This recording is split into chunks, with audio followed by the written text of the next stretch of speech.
Hello mga ka-farmers, meron tayong bisita ngayon si Sir Dean from Valencia Negros Oriental. So bumili siya ng yung Black Australorp. So magsisimula pa lang siyang mag-alaga ng mga heritage chicken. So tatanungin natin si Sir ngayon kung bakit Black Australorp yung napili niya. So bakit Black Australorp yung napili natin, Sir? Kasi ito kasi yung sinasabi nila na marami itlog. Ano kasi ang purpose ko nito? Pang-itlog. Pang-itlog na rin, tsaka pag ayaw na umitlog, pwede ko rin gawin karne. Kasi sabi nila, malalaki din tong mga manok na to, sir. Oo. Kaya yun, itlog talaga ang purpose ko nito.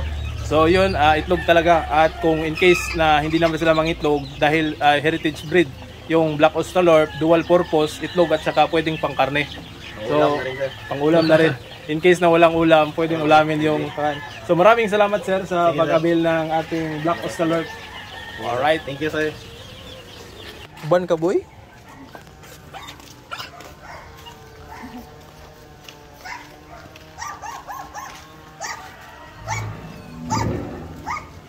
Okay. Thank you. Salamat. Sige, sa usob.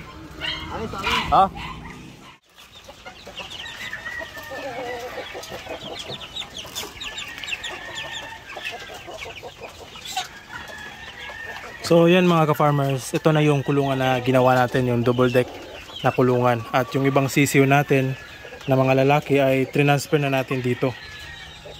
So yung mga iba nagtatanong kung paano daw yung mga ipot dyan sa itaas. So ito yung ginawa natin. So hindi natin hayaan na yung ipot nila mapunta dito sa plywood dahil agad itong masisira. So ito yung pang dito mahuhulog yung ipot nila, kagaya niyan. At araw-araw lilinisin natin to. So hindi tayo mahihirapan na maglinis dahil kukunin lang natin to, ilalabas at doon natin sa malayo tatapon yung kanilang mga dumi. Pagkatapos nun, madali lang naman at ibabalik naman natin dito. Kagaya lang nito mga ka-farmers, yung double deck natin na kulungan din ng ating mga alagang manok na mga roosters. Mga lalaki na yan. So meron pa rin silang yung yero na inilagay natin. Diyan mahuhulog yung kanilang ipot at kukunin lang natin yan kung itapon natin at ibabalik naman agad. So hindi naman madudumihan yung nasa ilalim. So same lang dito. So yan yung mga sisiw natin.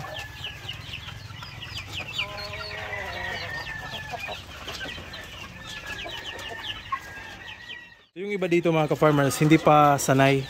Yan, hindi pa lumalapit sa kanilang pakainan. So kanina ko pa lang yan na-transfer at expected naman natin yan. Yan o, once na makakita yan sila sa kainan ay kakain na yan agad. So naninibago pa lang yan. So hopefully ay ayos lang yung mga sisiw natin dito na inilagay natin. So yan pala, binutasan natin yung screen. Yan, para lumabas yung kanilang ulo. At hindi na tayo mahihirapan na paglagay ng patuka nila.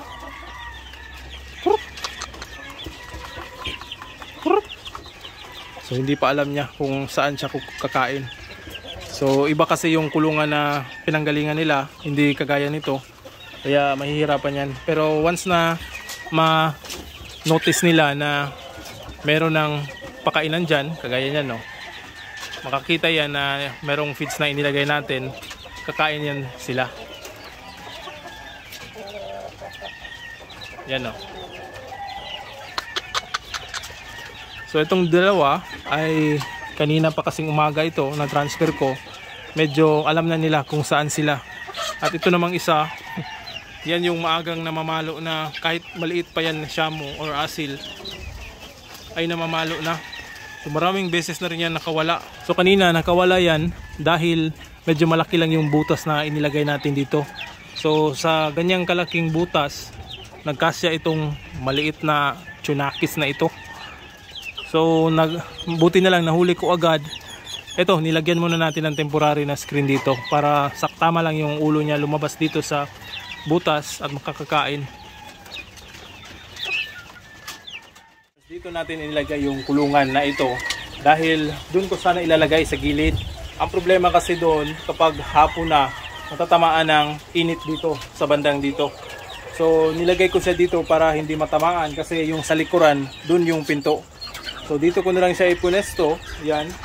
At yung feeder natin, ito, plastic. So yung plastic mga ka-farmers, napakabilis niyang malinis o linisin. Kaya yun yung inilagay natin dito. So maganda ding tingnan. Yan, makikita nyo, uniform yung kanyang pagka-set up dito. Alright.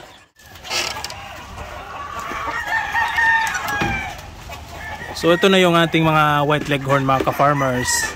Nag-set up na tayo ulit. So kanina ay pinaliguan natin ito at pinurga na rin.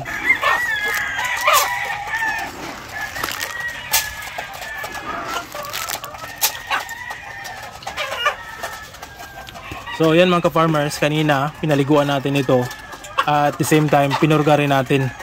At yung rooster na Rhode Island na inilagay natin, pinalitan na natin ng white leghorn.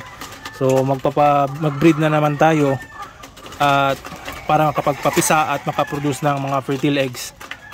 So binalik ko rin sila dito sa kanilang dating kulungan dahil dito mas maluwag at mas makagala yung ating mga manok. So nilagyan ko na rin ng pugaran. So yan yung pugaran nila. Ito yung kahon ng prutas.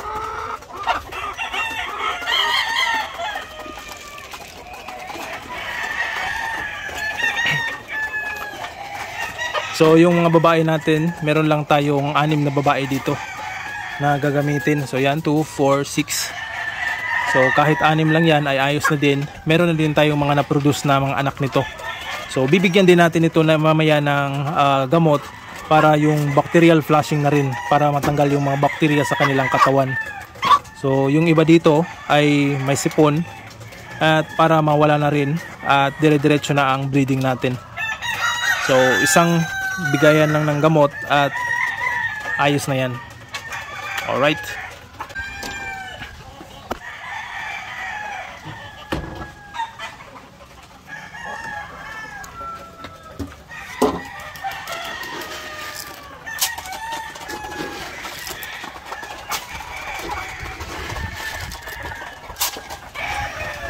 So ito rin yung ating mga matatanda na, nagpa 5 years old na mga inahin.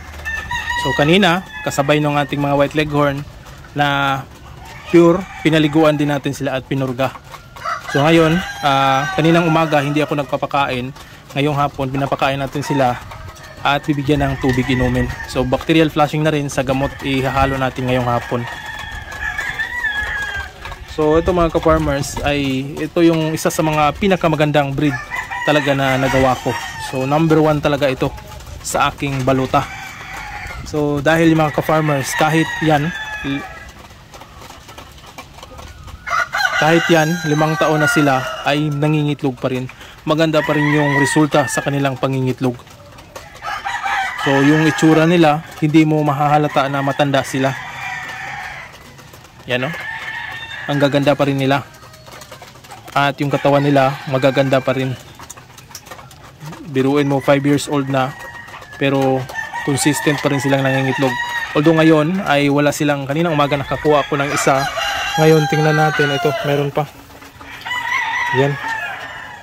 Pero ang mapapansin nyo talaga, napakaganda dahil maganda yung quality ng itlog, malalaki, hindi lumiit. At maganda yung eggshell, yung quality ng eggshell. So ito yung isa pinaka the best na nagawa kong breed sa tanang buhay ko. So yun, nagpuproduce tayo ng pure na magiging anak niyan para mag-breed tayo, makapagpalabas tayo ng same na ganito ng dugo o same na ganito ng lahi ng mga manok.